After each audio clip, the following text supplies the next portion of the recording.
Buenos días, estimados estudiantes de noveno semestre de la Facultad de Ciencias Matemáticas y Físicas de la asignatura de Diseño Sismo Resistente de Estructuras de Hormigón Armado, ¿no? Bueno, les doy la bienvenida al nuevo semestre académico en el área de estructuras. Yo soy el profesor, el ingeniero Adalberto Vizconde Campos. Bueno, yo estoy especializado en el área de construcción y estructuras a la vez, ¿no? Y bueno, digamos, actu actualmente me encuentro realizando unos estudios de doctorado, ¿no? En la Universidad Politécnica de Cataluña. Bueno, tengo experiencia tanto en el campo, pues, de obra, como fiscalizador, residente de obra, como el campo del diseño e ingeniería, ¿no? Consultorías, etcétera, ¿no? Tanto en Perú, Ecuador, como en Colombia. Bueno, he participado en congresos y en varios países. Y bueno, también me dedico a la academia, sobre todo en este momento más a la investigación. Y, y bueno, voy a ser su profesor de la asignatura. Espero que ustedes aprendan mucho, ¿no? En esta asignatura. Y sobre todo, pues, lo poco que se les enseña, porque en realidad es bastante poco lo que se les puede enseñar, ¿no? Porque el conocimiento es muy amplio.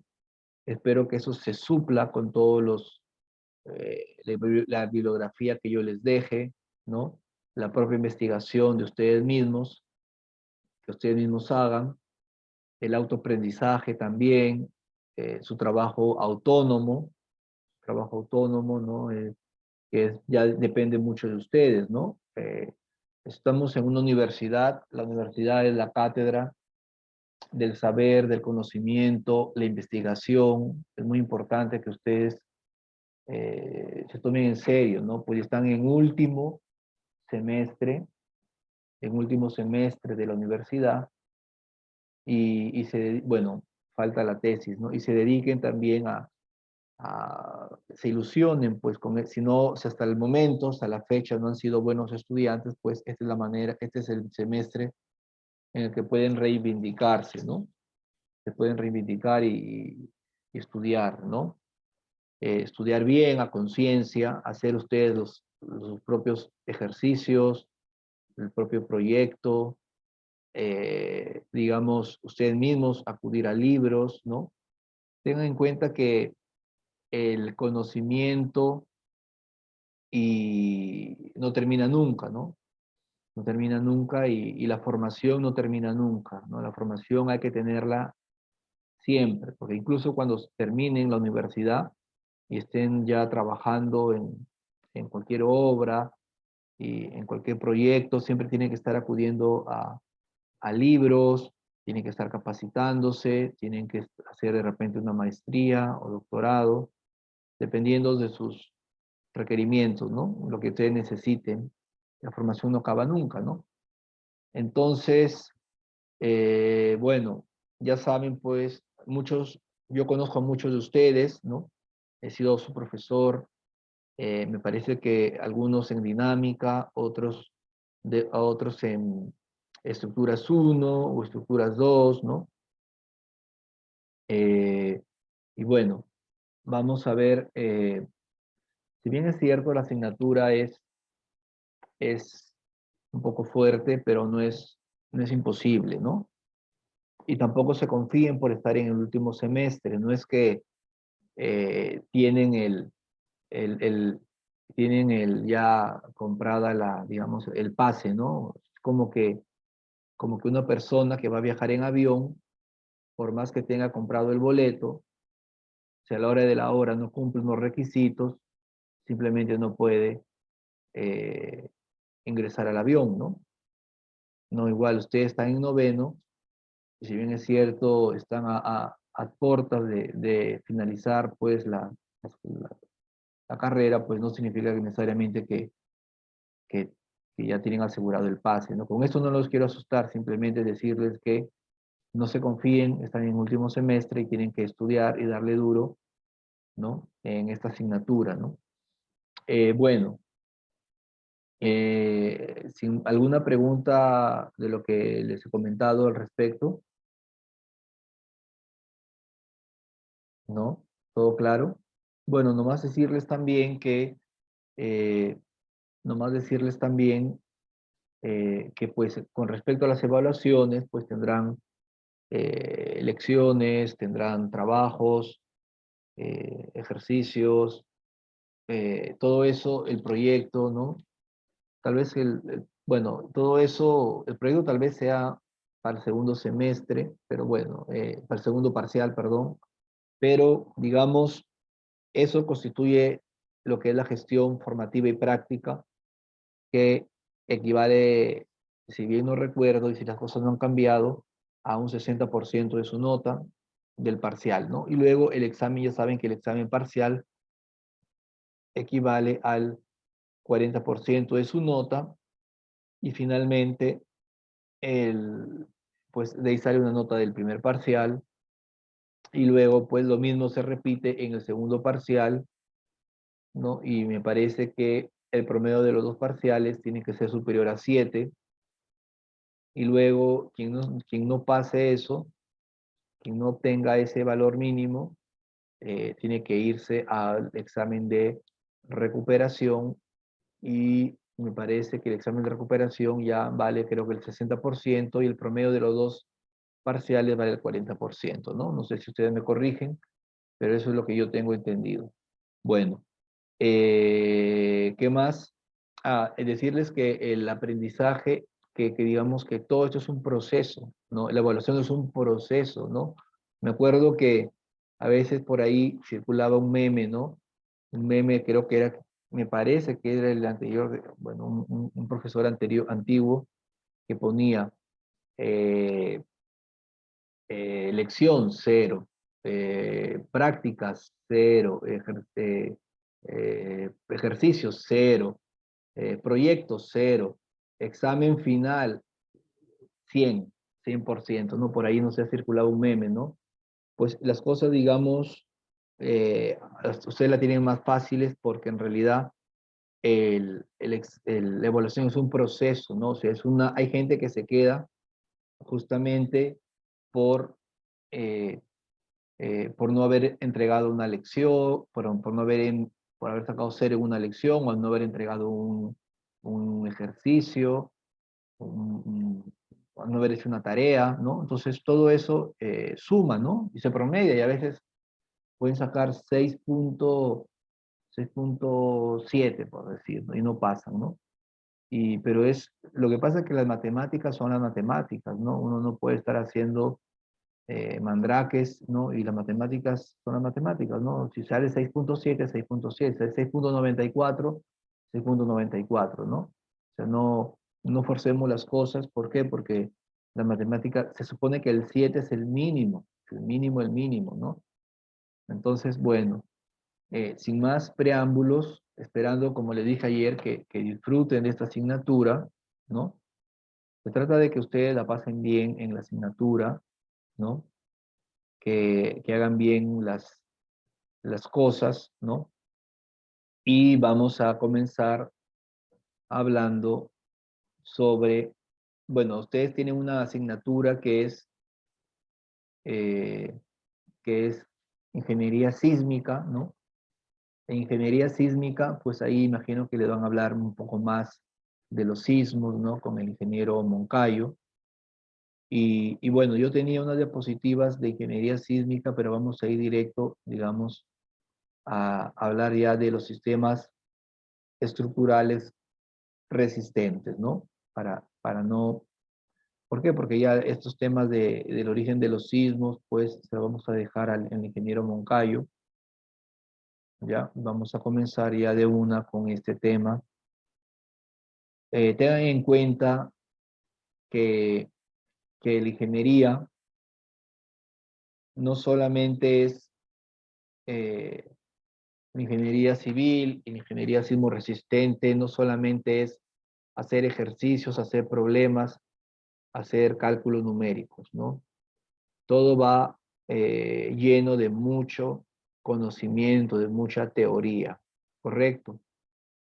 Por lo tanto, yo en mis clases, yo trato de dosificar la parte teórica con la parte, digamos, práctica, ¿no? ¿Por qué? Porque un ingeniero sin conocimiento no sirve para nada, ¿correcto? ¿Por qué? Porque ustedes tienen que tener criterio ingenieril, tomar decisiones, pensar, ¿correcto? Y justamente hay, hay libros, hay muchos libros, ¿no? Muchos libros de ingeniería, ¿no? Entonces, si ustedes se dan cuenta, hay mucho que hay que estudiar y leer, ¿no?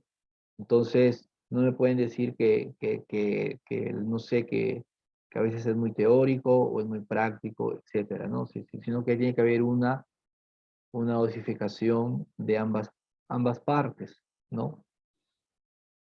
A ver, vamos a comenzar eh, con este tema.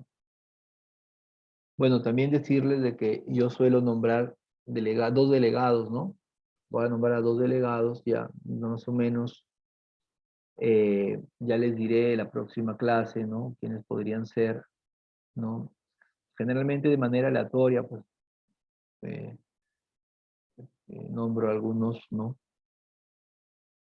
Entonces, bueno, vamos a comenzar con lo siguiente, ¿no? A ver, vamos a ver, esto, vamos a hablar un poco. eh, a ver, yo aquí les había puesto una actividad. A ver, no es que quiera, digamos, farandulear, ¿no? Con estas fotos que he puesto ahí, donde estoy en Lisboa. Simplemente era porque justamente Lisboa es una ciudad, la capital de Portugal, es una ciudad muy bonita, y en esta ciudad, en el año 1753, si mi memoria no me falla, hubo un gran terremoto que destrozó por completo la ciudad, ¿no? Entonces, digamos, los sismos son fenómenos naturales, pues que ocurren, obviamente se sabe más o menos dónde ocurren, no dónde ocurriría más que nada, pero, digamos, tienen un poder destructor muy grande, ¿no? Bueno, en la actualidad, bueno, estas son fotos, digamos, en unas zonas, digamos, turísticas, ¿no? Pero es una ciudad también moderna. Y les he puesto esto porque justamente la primera actividad, no sé, por aquí, déjenme, disculpen el desorden, eh,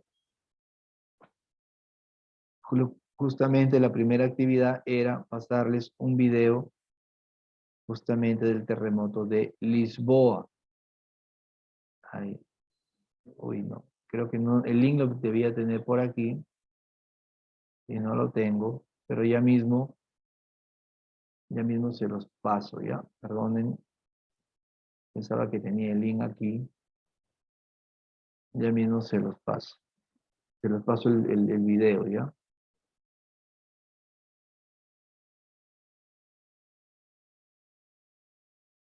1755, ¿no? Un terremoto muy fuerte. Mm, Vamos a ver ahorita. Aquí hay, claro, estos son los videitos, ¿no? Pero bueno, le voy a pasar uno, no se lo voy a pasar completo, porque se lo voy a pasar una parte de este video. Ya no, obviamente no se lo voy a pasar completo, solamente la parte que interesa para efectos de, de, de la asignatura. Y luego, pues luego les pasaré otro videíto pequeñito, ¿no? Ya mismo les comparto.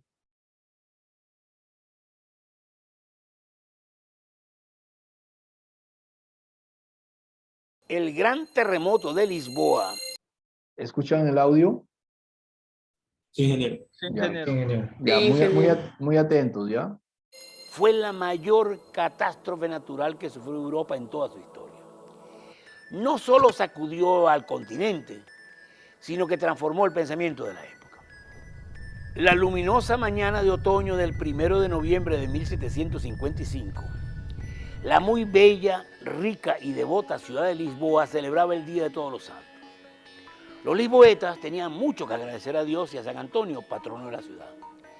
Lisboa era la ciudad más rica del mundo y su puerto en el estuario del Tajo era el mayor del Atlántico, congestionado por más de 1000 embarcaciones y a donde cada 3 días llegaba un navío con riquezas de Asia, África o América. Solo del Brasil se recibían 15 toneladas de oro al año. Esa mañana, en todos los hogares habían velas encendidas y la mayoría de los habitantes estaban en misa en alguna de las 40 iglesias, 90 conventos, 130 oratorios y centenares de capillas de la ciudad. De todo el país había llegado gente para la gran celebración que debía cerrarse al anochecer con una quema de herejes organizada por la Inquisición. Pero a las 9:20 de la mañana comenzó a temblar. Primero, durante 1 o 2 minutos, con movimientos lentos y muy largos, que hicieron sonar todas las campanas, y luego con un terremoto trepidante de 8 o 9 grados, que duró más de 4 minutos, derrumbó los edificios y abrió grietas de hasta 5 metros en el suelo. Lisboa es una ciudad de colinas, y la gente que no murió aplastada en las iglesias o bajo las 17.000 casas que se cayeron, huyó despavorida hacia el puerto gritando misericordia, Señor. Allí vieron, asombrados, cómo el agua del estuario se retiraba hacia el mar, dejando navíos en seco y descubriendo restos de viejos barcos naufragados. 40 minutos después del primer temblor, cuando la gran polvareda de la ciudad comenzaba a disiparse, empezaron a llegar olas de tsunami de 6 a 20 metros de alto que barrieron la muchedumbre, los barcos, el puerto y todas las edificaciones de la parte baja de la ciudad, incluyendo el Palacio Real, la Catedral, la Ópera, etc. Para las 10:30 de la mañana habían muerto violentamente unas 90.000 personas. Y faltaba lo peor. Las velas y lámparas de aceite encendidas para los santos en todos los hogares iniciaron miles de incendios que al anochecer se habían unido y convertido en lo que se conoce como tormenta de fuego, con vientos huracanados y temperaturas de más de 1000 grados. Las réplicas y los incendios duraron 3 días. Salvo algunos viejos barrios árabes de las colinas como Alfama, Lisboa ya no estaba y en su lugar había un lamento. Las pérdidas económicas eran astronómicas. Los comerciantes ingleses calcularon las suyas en el equivalente de 1.000 millones de euros. El rey de Portugal, que se había salvado de milagro por el capricho de una de sus hijas que quiso pasar el día en el campo, le preguntó a su primer ministro, el marqués de Pombal, ¿qué se debe hacer? La respuesta fue enterrar a los muertos y cuidar a los vivos. Para eso, se prohibió abandonar la ciudad y se impuso el trabajo obligatorio. Para evitar las epidemias, había que echar a los muertos en fosas comunes, contra la oposición de la iglesia que exigía ceremonias formales y pagas para cada uno. Luego, las fosas fueron insuficientes y los cadáveres se cargaban en barca para arrojarlos mar afuera. El marqués de Pombal envió un cuestionario de respuesta obligatoria a todo el reino. Hora del sismo, duración, daño, conducta previa de los animales, etc., que se considera el nacimiento de la investigación sismológica. En los meses en ese, digamos, en esa encuesta que hace el marqués de Pombal digamos, a los sobrevivientes de este terremoto, se considera como que el nacimiento de la investigación sismológica, ¿no? Se supo que el tsunami había matado más de 1000 personas en el sur de España, 10. Miren, ahí ustedes pueden observar dónde está Lisboa y pues cómo el sismo se sintió en toda la península ibérica, ¿no? Y el tsunami, con un posterior tsunami que pues afectó toda esta costa, ¿no? España, el norte de África, ¿no? 10.000 en Marruecos, había causado destrozos en Cádiz y Barcelona, grandes olas habían golpeado el sur de Inglaterra y hasta Finlandia, y las olas habían llegado tan lejos como Martinica y Barbados en el Caribe. Hoy sabemos que el epicentro estuvo en el Atlántico, a unos 400 kilómetros al suroeste de Lisboa, en la falla continental que va desde Gibraltar a las Azores. Pero el terremoto de Lisboa también tuvo otro efecto. Bueno, eso era la parte que quería mostrarles referida a lo que antaña esta asignatura, ¿no? Vean cómo un fenómeno prácticamente, un fenómeno sísmico destruye toda una ciudad, ¿no? Destruye toda una ciudad. Y para complementar este videíto, bueno, esto queda pues grabado en su, eh, en, su- en su, en, en la plataforma, ¿no? Vamos a poner aquí, a ver, un minutito, aquí está.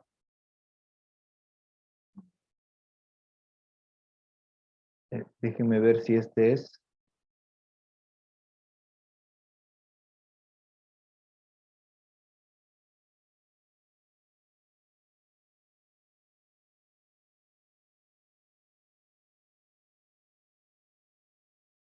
Bueno, más o menos lo que él habla, pues, ustedes saben que el 1 de noviembre es la festividad de todos los santos y luego el 2 es todos los difuntos, ¿no? Ustedes saben, aquí es feriado, por ejemplo, el día 2, pero por ejemplo, en muchos países católicos, como en Perú, el feriado es el 1, por todos los santos, ¿no? Entonces, justamente en esa época había mucha más devoción y la gente estaba, digamos, era feriado y estaba en misa por esta festividad en la mañanita, ¿no? Entonces, justamente ocurre este terremoto, este evento sísmico, ¿no? O sea, un poco para contarles el contexto de cómo se produce esto, ¿no?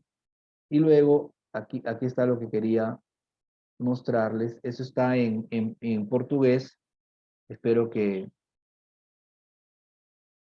a ver, déjenme colocar, hay una parte en que uno le pone audio, ¿no? Perdonen, uno le pone subtítulo, ¿no? Bueno, anotaciones y bueno, voy a ponerles otro, déjenme ver si este es.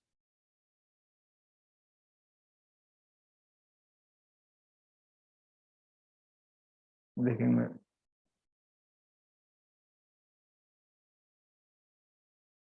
Ah, no, este es perdón, este es,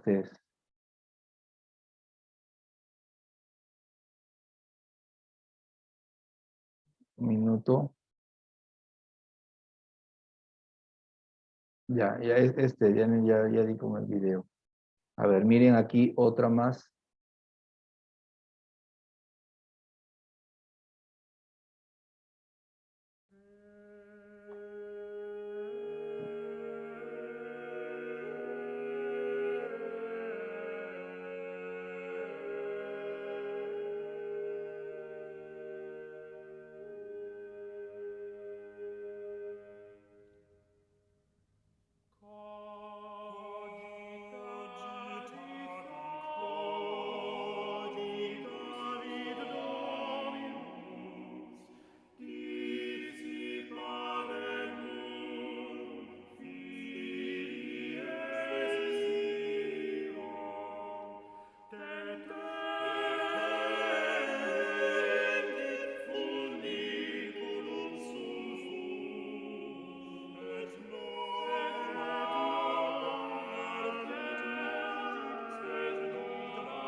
Bueno, entonces, bueno, más o menos, aunque no era el video que quería pasarles, pero bueno, no pasa nada. Entonces, esto a manera bueno, de introducción, ¿no? Vamos a ver aquí que los sismos, en realidad, y eso pues en la antigüedad, ¿no? En el siglo XVIII, pero digamos, en esa época no había, que hablo de Lisboa, pues no se había desarrollado la ingeniería sísmica, menos sismo resistente, ¿no? Entonces, digamos, las construcciones eran hechas, tenían mucha arquitectura, eran muy bellas, pero digamos un poco al ojímetro hacían las cosas, ¿no? No había programas, mucho menos software, ¿no? No había LTAP, nada de eso. Entonces, digamos, las cosas que han perdurado, o se las ha llevado el, los terremotos, o simplemente, pues, las inclemencias del tiempo, ¿no? De la naturaleza. Luego, pues, esta es la Torre de Belén, este es el río, esto que ustedes ven aquí no es el mar, esto que ven ustedes, esto de aquí no es el mar, es el río Tajo, ¿no? Está en portugués, el río Tajo o Tajo, ¿no? Entonces, que desemboca en el mar, es verdad, desemboca en el mar, ¿no? Luego, vamos a ver aquí que ya, pues, remontándonos al siglo XX y XXI, en las últimas 6 décadas ha habido una gran cantidad de estructuras que han sufrido daños considerables, ¿no? Justamente producto de los sismos, ¿no? Ocasionando pérdidas humanas y materiales, ¿no? Pongo en primer lugar pérdidas humanas, ¿no? Y luego pongo en segundo lugar materiales, ¿no? Porque lo importante es preservar justamente la vida de todos nosotros, ¿no? O sea, cada persona humana, cada ser humano es único e irrepetible, ¿no? Eh, entonces lo importante es justamente preservar la vida de las personas, ¿no? Y les he puesto una foto aquí. Esta foto, pues, es en México, ¿no? En la Ciudad de México, en México. Esto fue cuando hubo el terremoto. Esto fue en septiembre 2000, del 2017. Hubieron 2 terremotos en México, como país, ¿no? El terremoto de Tehuantepec, el 7 de septiembre del año 2017, digamos, en el istmo de Tehuantepec, en la costa pacífica, ¿no? Y el terremoto de Puebla, Morelos, que, como su nombre lo indica, fue justamente en ese límite, ¿no? Entre estas 2 ciudades. Y este fue el terremoto del 19 de septiembre del año 2017, 32 años después del famoso terremoto de México del año 85. Bueno, este terremoto del 19 de septiembre de 2017 afectó la Ciudad de México, que está más o menos a 120 kilómetros del epicentro, y destruyó muchas ciudades, ¿no? Yo creo que ha sido la primera vez en, en, en la historia, ¿no? En la historia ya, o creo que no es la primera vez, o creo que una de únicas, las únicas, o de las pocas, ¿no? Veces, ¿no? En que ha sido grabado, filmado en tiempo real por cámara de celulares, ¿no? Cómo colapsa un edificio en el mismo momento del terremoto, ¿no? Es algo realmente impresionante, ¿no? Ver cómo eh, ver cómo los sismos, pues, afectan, ¿no? Bueno, cómo pueden llegar a afectar una edificación, una estructura, hasta un punto del colapso, ¿no? A ver, perdón. A ver, déjenme avanzar.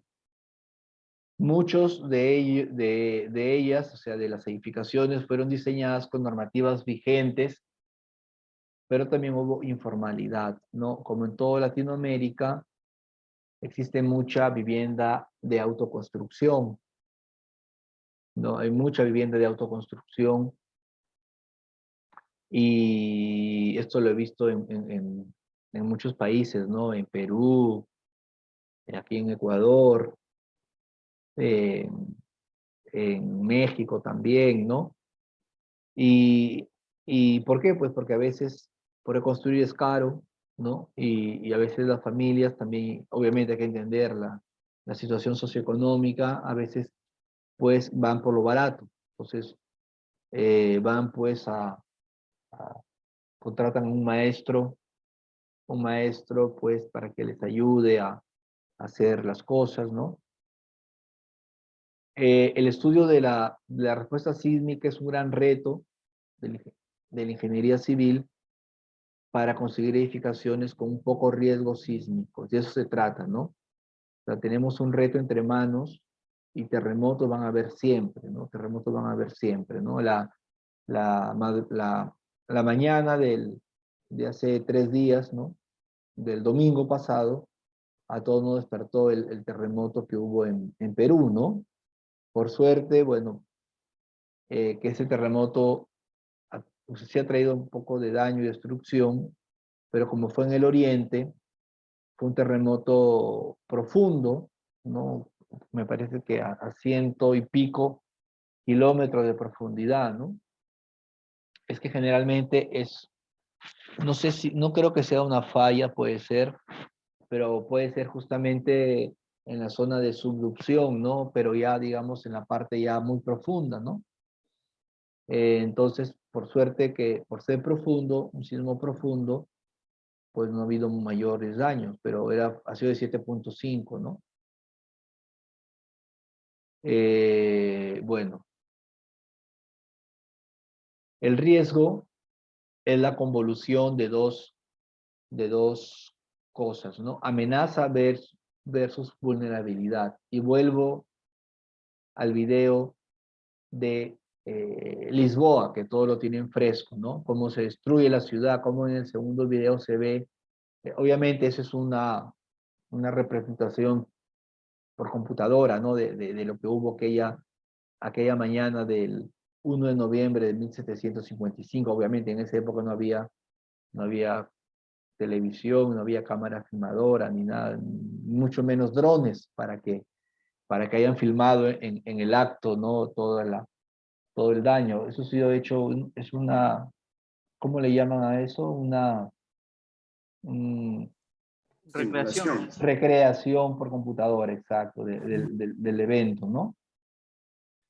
Espero que se hayan dado cuenta de eso, ¿no? Entonces, bueno, la amenaza sísmica justamente es lo que tenemos nosotros, que nos viene como de la naturaleza, ¿no? La amenaza sísmica, digamos ya, es propio de la misma, digamos, del mismo, de la Tierra, ¿no? Y la vulnerabilidad, o sea, la amenaza sísmica nosotros no la podemos controlar, ¿no? Porque viene, digamos, es algo que se presenta, pues debido, yo creo que les voy a dejar, las diapositivas que tengo del origen de los sismos, se las voy a dejar como parte de su aprendizaje asincrónico, porque me interesa también que lo vean, ¿no? Es muy sencillo, simplemente ahí explica cómo se originan los sismos, cómo los sismos vienen de distintas fuentes, ¿no? Fuentes sismogénicas, ¿no? Entonces, una de ellas es justamente por la corteza de la Tierra, ahí están pues las placas tectónicas y como están encima del magma, estas se mueven, ¿no? Entonces, pero bueno, les decía que la amenaza sísmica viene ya de la naturaleza misma, Y la vulnerabilidad estructural, ¿no? Ya es lo que encuentra, ¿no? Lo que encuentra, la vulnerabilidad estructural es como decir, qué tan fuerte o resistente va a ser mi estructura, mi edificación frente al terremoto, al sismo, ¿no? Eso es la vulnerabilidad. Entonces, si se juntan, ¿no? Si hay una gran amenaza sísmica, por ejemplo, en esta época, no, en aquel video que vieron de Lisboa, que fue en el mar, había una amenaza, ¿no?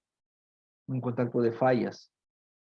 Y eh, la, eh, se juntan con la vulnerabilidad. Las edificaciones, evidentemente, habían sido diseñadas, bueno, construidas, pues con material de la época, ¿no? Mampostería, no muy probable, ¿no? No había sido inventado todavía el hormigón armado, entonces eran bloques, ¿no? De piedra, ¿no? De ladrillo, bloques de mármol, ¿no? Que lo juntaban y pues con eso construyeron las grandes catedrales, las grandes, muchas edificaciones, ¿no? Y obviamente es vulnerable, eran vulnerables, ¿no? Entonces, veamos que, pues si se junta una alta amenaza y una baja vulnerabilidad, pues el riesgo es alto, ¿no? El riesgo es alto, ¿no? Es como, por ejemplo, imagínense ustedes que, digamos, a ver, un ejemplo, ¿no? Imagínense que ustedes van a pasar por un pasaje en la calle, ¿no? Un callejón donde hay un perro, no un perro, imagínense que hay un Rottweiler ahí, ¿no? Un Rottweiler. Y uno de ustedes va a pasar por ahí y resulta que ese Rottweiler ya tiene la fama de atacar a cualquier transeúnte, ¿no? Y imagínense que el señor Álvaro Díaz, así tal cual está ahí, así con ese polo, ¿no? Así pasa de una, pues el Rottweiler lo destruye, ¿no? Pero imagínense que el señor Álvaro Díaz se coloca, ahí hay una alta amenaza y perdón, aquí me he confundido los términos, es eh, cuando hay una alta vulnerabilidad y una alta amenaza, hay un alto riesgo. Es alta vulnerabilidad, yo dije baja, no, alta, ¿no? O sea, cuando es una edificación es altamente vulnerable, digamos que es más débil, se refiere a que es más débil, ¿no? Yo confundí, disculpen. Imagínense, en ese caso, el señor Álvaro Díaz tiene una alta vulnerabilidad frente al perro, ¿no? Pero imagínense que él imagínense que se coloca esos trajes digamos, de antiguos de los caballeros, ¿no? Estos que se ven en las películas, es como bueno, se colocan pues todo esto casco, todos estos que usaban cuando habían ustedes han visto en estas competencias de caballeros en sus caballos, ¿no? Y con esos duelos, ¿no? Con una especie de varas, ¿no? Y corren y se golpean, ¿no? Imagínense que se pone todo ese traje, ¿no? Entonces, por más que el perro quiera morderle por algún lado, no lo va a poder, no lo va a tumbar, tal vez sí, lo golpeará, pero no lo mata, ¿no? Entonces, más o menos ese es el símil, ¿no? Eh, entre riesgo, o sea, una alta amenaza y una alta vulnerabilidad. Pero, por ejemplo, en ciudades del Brasil no es un país sísmico, imagínense una ciudad un edificio en Río de Janeiro, ¿no? Puede ser que la vulnerabilidad del edificio sea alta, la vulnerabilidad estructural me refiero, ¿no? Puede ser un edificio construido informalmente, pero si la amenaza física, perdón, la amenaza sísmica es baja, o sea, no tengo amenaza, pues no va a haber ningún riesgo. El problema se va a dar cuando la amenaza sísmica es alta y la vulnerabilidad estructural es alta, ¿no? Ahora sí dije correctamente, ¿no? Entonces, si es más vulnerable, pues la amenaza va a depender de las condiciones del sitio, con la influencia del tipo de falla, el tipo de suelo y la aceleración máxima esperada, ¿no? O sea, en cada lugar existe en cada lugar existe pues un sismo que podría ocurrir, ¿no? Y eso se ve, digamos, en el historial sísmico, lo que ha pasado, ¿no? En la antigüedad. En cambio, la vulnerabilidad, pues, depende de la capacidad de la edificación, de la capacidad que tenga la edificación para resistir las acciones del sismo, para prevenir su colapso, a fin de preservar su estabilidad. Por eso es necesario un detallado, por ello necesario un detallado acorde a la ductilidad requerida, ¿no? ¿Qué es el detallado? El detallado es la cantidad de acero, fierro, que va a haber, ¿no? A ver, entonces, los sismos pueden ser de origen tectónico, producidos por desplazamiento de bloques de la litosfera, ¿no? Lo que son el movimiento de las placas tectónicas, o volcánico, producido por la extrusión del magma hacia las superficies, ¿no? En ambos casos hay una liberación de energía acumulada, ¿no? En este caso, pues, no solamente las placas tectónicas, sino también las fallas que pueden haber, ¿no? En las estructuras, ¿sí? Pues tenemos, digamos, muchas evidencias de que los sismos han ocasionado, por ejemplo, en Tailandia, magnitud 9,8, 9,5. Tailandia es una isla, bueno, un conjunto de islas, ¿no? En el Pacífico. 9,3 de magnitud ocurrió el terremoto y hubieron 288,000 muertos, sobre todo porque hubo un tsunami, murió mucha gente, ¿no? Justamente fue más o menos el 25, 26 de diciembre, después de Navidad, ¿no? Había mucha gente que estaba, europeos, ¿no? Que habían ido a pasar Navidad, las fechas de Navidad, a Tailandia y murieron, ¿no? Ahogados por el tsunami, sobre todo, ¿no? Chile, año 2010, magnitud 8,8, 525 muertos y 2 millones de damnificados, ¿no? Hay que entender que digamos, estas cifras son, digamos, cifras oficiales, cifras del gobierno, ¿no? Generalmente los gobiernos, para no comprometer su imagen, para quedar bien a la comunidad internacional, siempre tienden a reducir el número de muertos, ¿no? O sea, tampoco hay que creerles todo a los gobiernos, ¿no? Obviamente, Japón, 2011, magnitud 9, ¿no? 15,000 muertos, ¿no? También porque hubo un tsunami. Recuerden este terremoto de Japón, ¿no? Eh, Tremendas olas que invadieron el territorio, ¿no? Eh, por ejemplo, ustedes tienen aquí, ven, esta es una esquina de un edificio dañado en Ciudad de México, ¿no? Y bueno, esquinero, ¿no? Vean aquí los daños que hay, ¿no? Este edificio fue afectado el 19 de septiembre del año 2017, ¿no? Yo recorrí, porque justamente yo había viajado a Guadalajara a a un congreso que había de ingeniería sísmica en Ciudad de México. Yo iba a participar como ponente y yo estuve presente en el terremoto, ¿no? de México.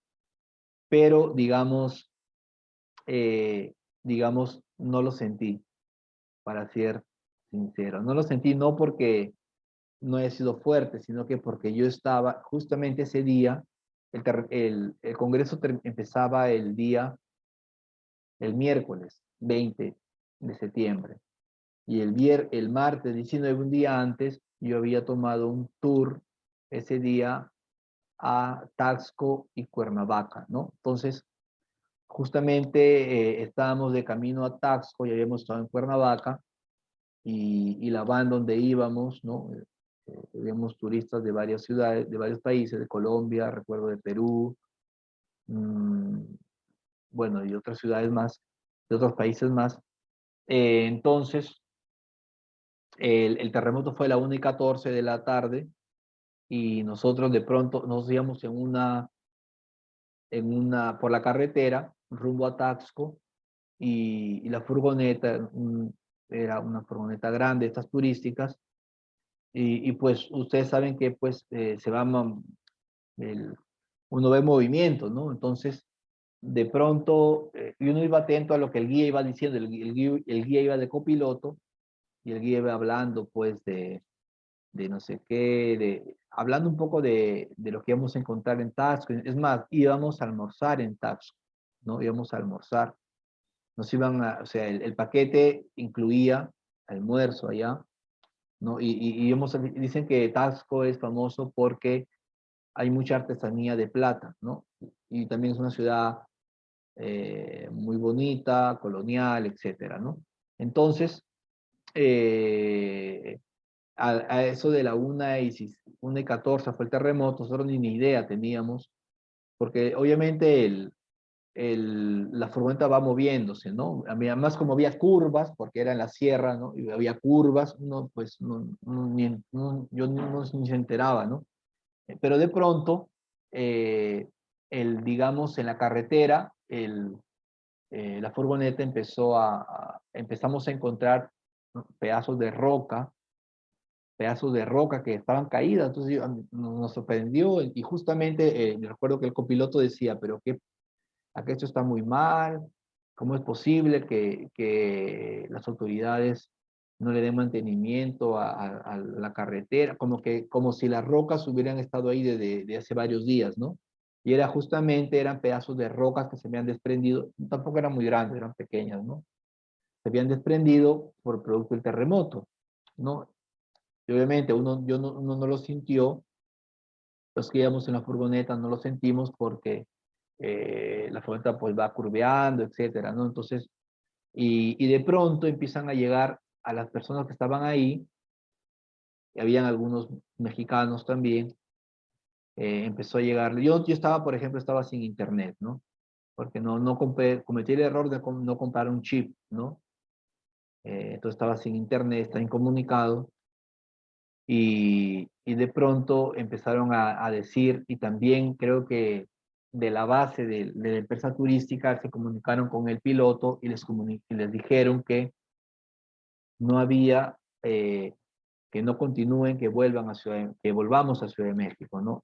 Eran la 1:15 de la tarde y, eh, y bueno, paramos y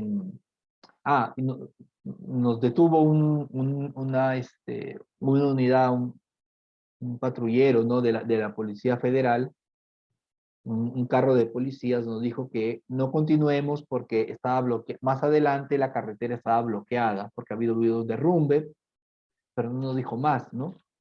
Y luego justo por ahí en la carretera había una bodega, una casita con su bodega, con una bodega, nos metimos ahí y nos dijeron, esto fuerte el temblor, ¿no? Allá en México le dicen temblor, a los terremotos le llaman temblor, ¿no?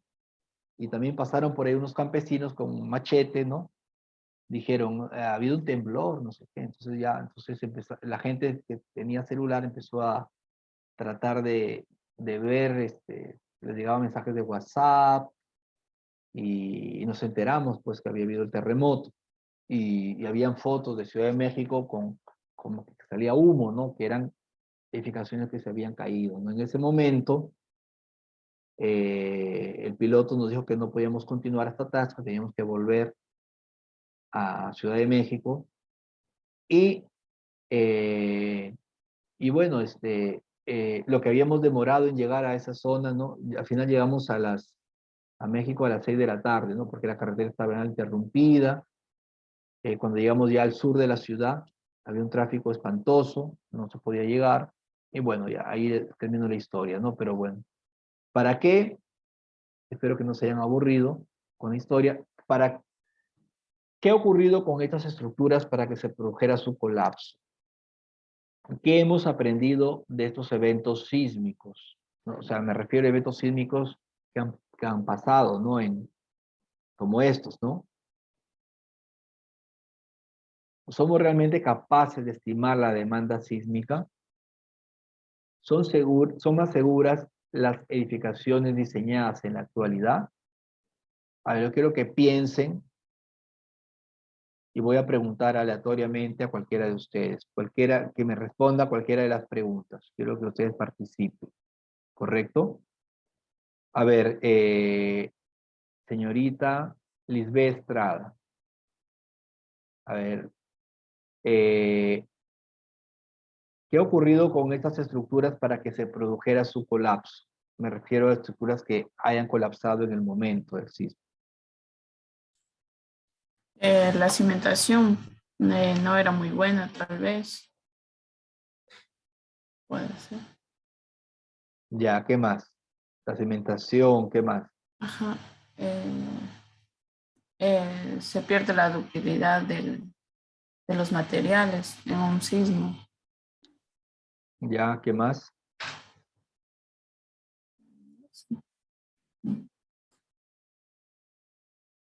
A ver, yo quiero que estas preguntas ustedes las contesten en su cuaderno, ¿correcto? Estas 4 preguntas como parte de su aprendizaje asincrónico, ¿no? Van a escribir en su cuaderno, investigar, pero sobre todo ponerlo de su conocimiento, ¿no? Pueden buscar también en internet, pero escriban en su cuaderno, desarrollen estas 4 preguntas, ¿ya? ¿Qué ha ocurrido para que estas estructuras se proceda a su colapso? ¿Qué hemos aprendido de estos eventos sísmicos? Y si realmente somos capaces de estimar la demanda sísmica. Correcto. Pero antes les voy a dejar también, perdonen, voy a dejarles también para su hora asincrónica. Quiero ¿qué estoy mostrando? Nada, ¿no? Es que quiero ponerles a ver, déjenme entrar, una conferencia muy interesante de un mexicano que que justamente está hecha justamente para, aquí está, es una conferencia, aquí está, es del ingeniero Amador Terán. Justamente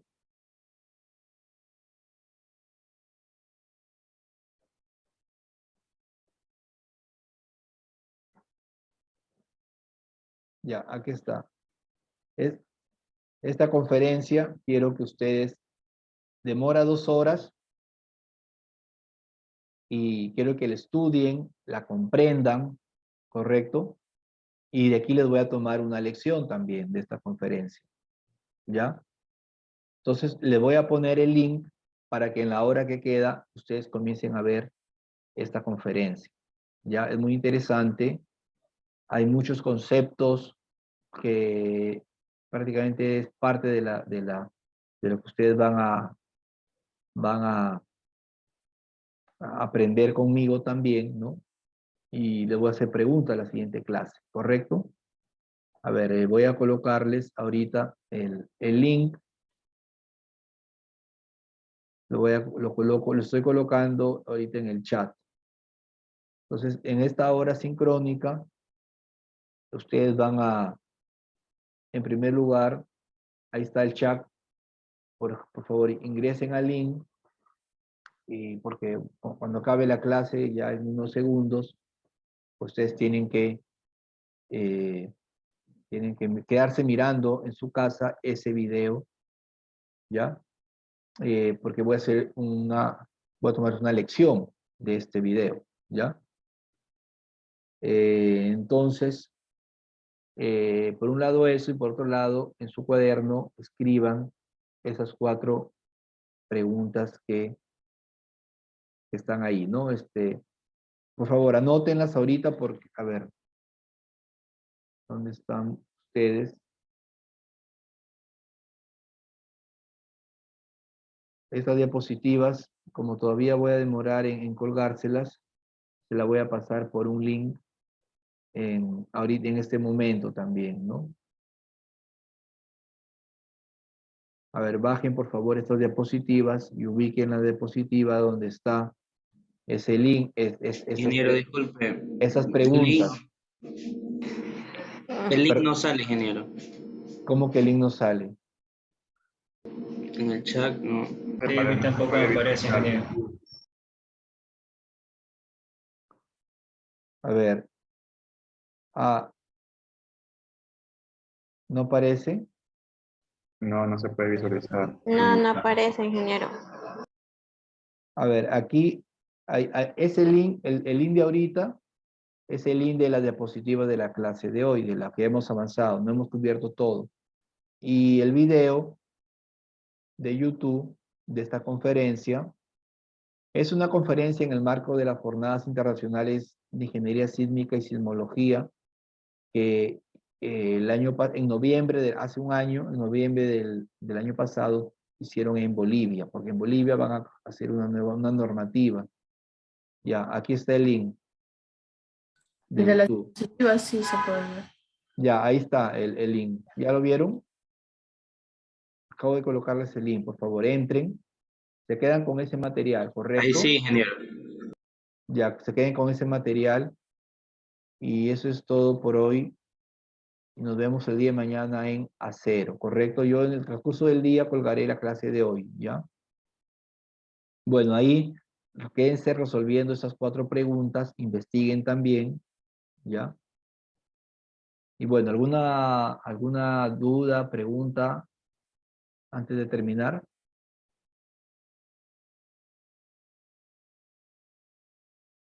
Bueno, nos vemos el día de mañana.